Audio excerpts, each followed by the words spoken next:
Let me ask you, you've been reading some of your stuff, in fact, a lot of your stuff ahead of our talk this morning, and you've written before that this is with regards to China, but it potentially could apply to the U.S. I don't know. You tell me.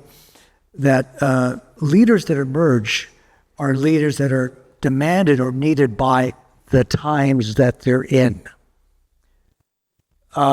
You might be able to apply that to Xi Jinping. I think you suggested that before. Would that also apply to the U.S. and Trump? Would somebody like Trump, who's more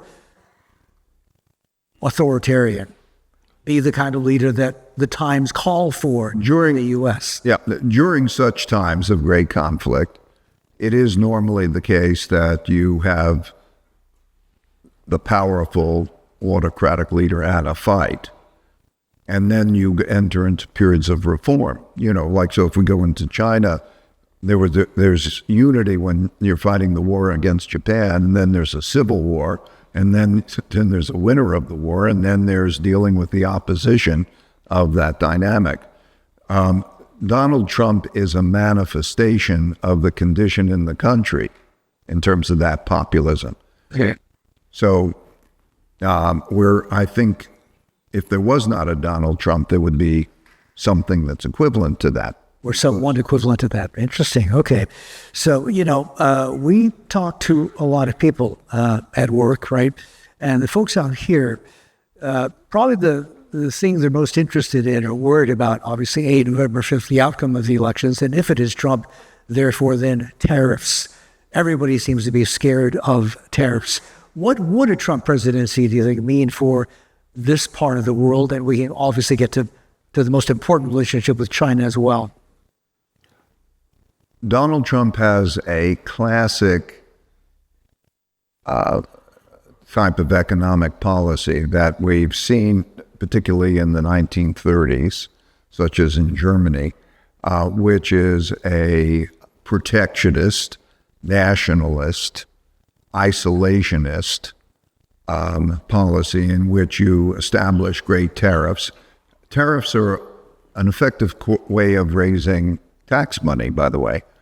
Roughly speaking, if you did his promises, and I did the calculations, if China was increased to 60% and there was a 20% across the board elsewhere tariffs, that would raise about $800 billion a year, which is it's quite a bit of money. And then with that protectionist, then there's the investing in the country and the building up of things in a, that kind of a way. So it would be, you can imagine what it means company by company. If you're in an internal company and you're getting protectionism, you're going to benefit in terms of now all of a sudden you're getting the competition. Of course, it means inefficiency on a global basis, so that it means that the amount of money that's going to, the costliness of goods is going to be a problem. But there's a view that tariff money will also be a form of taxation. Where are you going to get the money to deal with our very big deficit? The deficit situation is a big number. So are you going to get it from taxes? Where are you going to get the money? And that's part of a class warfare thing. So that idea of getting the tax money and get from that source, even though it's inflationary, you could say that taxes is a type of inflation, in a sense, for those who pay it. So there's very much a capitalist, socialist, left-right thing going on. And so, of course, if you're on the other side and you're dependent about exporting to the United States, then that's going to be a problem. Regardless of who wins, most folks think that the deficit are still not going to get addressed. I'm sure you agree with that, right? When is the shoe going to drop? I'm talking about the U.S. debt and deficit. I'm sorry? Say that again? When is the shoe going to drop? Neither candidate seems... this happens... Either issue. There's a sequence of how this transpires all the time throughout history. What happens is creation of credit gives buying power. It also creates debt. One man's debts are another man's assets. what do you do when you have too much debt?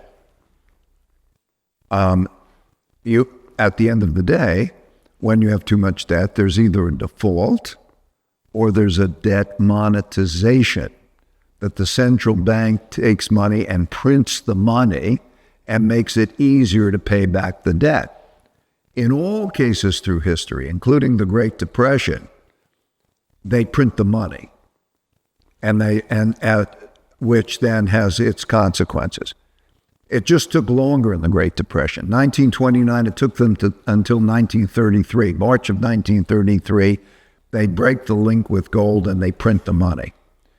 So that is going to create the dynamic. That means holding bonds, and what is a bond? It is a promise to receive all that money. It's an IOU, yeah. And it can produce much more inflation. So that's the dynamic. That's what's going to happen. It'll ultimately be, up to a large extent, monetized. Now, there's a good way of doing that, and there's a bad way of doing that. A good way of doing a deleveraging, in other words, one way or another, you have to bring the debt down relative to the incomes. And there's a good way of doing that and a bad way of doing that. If you're a country in which the debt is mostly denominated in your currency, and mostly the debtors and the creditors are in your country, you can do a beautiful deleveraging. You can manage this a lot better. By the way, that's true for China, and it's true for the United States. And so how do you bring the debt down? First, you have to do a debt restructuring of some form. In other words, there's too much debt, can't pay it all back. Some of it has to be marked down, and it's got to be cleaned off the balance sheets. When you clean it off the balance sheets and you mark it down because one man's debts are another man's assets, that means that somebody's going to get hurt by that process, but it's deflationary, that act in and of itself. But it's necessary to get it off the balance sheet and cleaned up, and you move forward.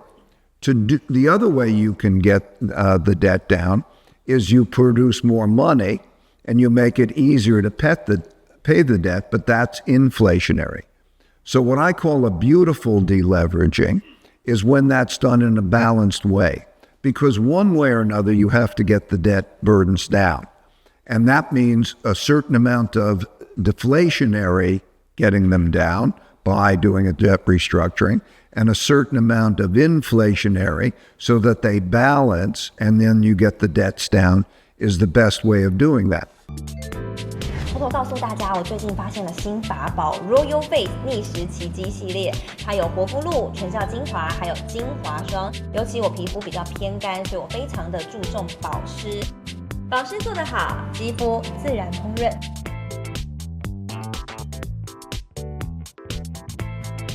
提亮肤色更年轻，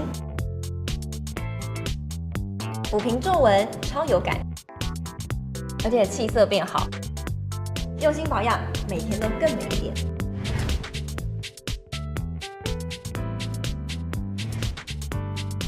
美吧。